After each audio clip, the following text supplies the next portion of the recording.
ہے کہ بنی اسرائیل میں ایک ایسا شخص تھا جو کہ 60 سالوں سے مسلسل عبادت کر رہا تھا۔ وہ اتنا مشہور تھا علاقے میں کہ سب لوگ اس کی بہت عزت کرتے تھے، اس لیے کہ 60 سال سے وہ عبادت میں ہی لگا ہوا تھا۔ ظاہر ہے کہ جو شخص اتنی عبادت کرے تو وہ تو بہت دور دور تک مشہور ہو جاتا ہے، لوگ اسے ولی اللہ یا پتہ نہیں کیا کیا درجات دینے لگتے ہیں۔ شیطان آتا اس کے پاس، کوشش کرتا کہ یہ شخص عبادت چھوڑ دے، لیکن وہ عبادت نہیں چھوڑ رہا تھا اور وہ اللہ کی عبادت کیے جا رہا تھا۔ شیطان کے تمام حربے ناکام ہو چکے تھے۔ اس ایریا میں ایک ایسی فیملی بھی تھی جس میں ایک بہن اور 4 بھائی رہتے تھے۔ اب شیطان نے ایک نیا پلاننگ کی۔ شیطان نے کیا کیا کہ اس عورت کا گلا دبایا۔ وہ عورت جب اس کا گلا دبا تو اس کے حلق سے عجیب عجیب آوازیں نکلنے لگی اور اس کے بھائی پریشان ہو گئے کہ ہماری بہن کو کیا ہو گیا ہے۔ اب شیطان نے یہ وسوسہ ڈالا کہ اس عورت کا علاج صرف اس راہب کے پاس ہے جو 60 سال سے بیٹھ کے عبادت کر رہا ہے۔ اس کے بھائی اپنی بہن کو لے گئے اس راہب کے پاس، تو اس سے کہا کہ یہ ہماری بہن ہے، تیرے پاس اس کا کوئی علاج ہے تو کر، کیونکہ تو بہت عبادت گزار ہے۔ اس نے جب دیکھا کہ لے کے آئے ہیں بڑے اعتماد کے ساتھ، تو اس نے اس کے اوپر دم وغیرہ کرنا شروع کر دیا۔ اس عورت کو آرام آنا شروع ہو گیا۔ تو اب اس کے بھائیوں نے اسے کہا کہ مزید اس کے اوپر دم کرو، تو اس نے کہا کہ اور بھی یہاں پر بہت سارے لوگ رہتے ہیں، تو اس عورت کو بھی یہیں رہنے دو، تو اس کو ہم دن میں 3 بار دم کیا کریں گے، یہ بالکل ٹھیک ہو جائے گی۔ اب ناظرین، اس کے بھائی اس عورت کو چھوڑ گئے۔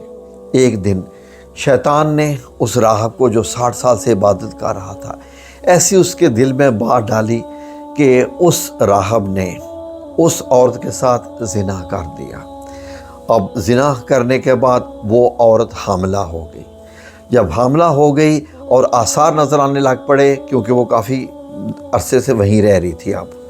اب شیطان نے اس مرد کے دل میں بات ڈالی کہ اگر اس کے بھائیوں کو پتہ چل گیا تو تیری بہت بدنامی ہو جائے گی، تو ایسا کر، اس عورت کو مار ڈال اور اس کو کہیں آس پاس میں دفن کر دے، تو اس سے کون سا کوئی پوچھنے والا ہے۔ اب اس نے ایسے ہی کیا کہ اس عورت کو مار ڈالا اور اس کو مٹی میں دفن کر دیا۔ اب ناظرین، شیطان کے حربے دیکھیے، وہ اس کے بھائی کے خوابوں میں آیا اور بھائی کے خوابوں میں آ کے یہ بتایا کہ جس کے پاس تم نے اس عورت کو چھوڑا تھا نا، اس نے اس کے ساتھ زنا کیا ہے، تمہاری بہن حاملہ ہو گئی تھی، اس نے اس کو مار ڈالا ہے اور دفن بھی کر دیا ہے، جگہ بھی دکھا دی۔ 4 بھائیوں کو یہی خواب آیا رات میں۔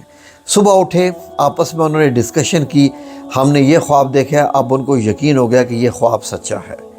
4 اپنے گھر کی طرف سے نکل پڑے کہ اس راہب کو نہیں چھوڑیں گے، اس کو مار دیں گے۔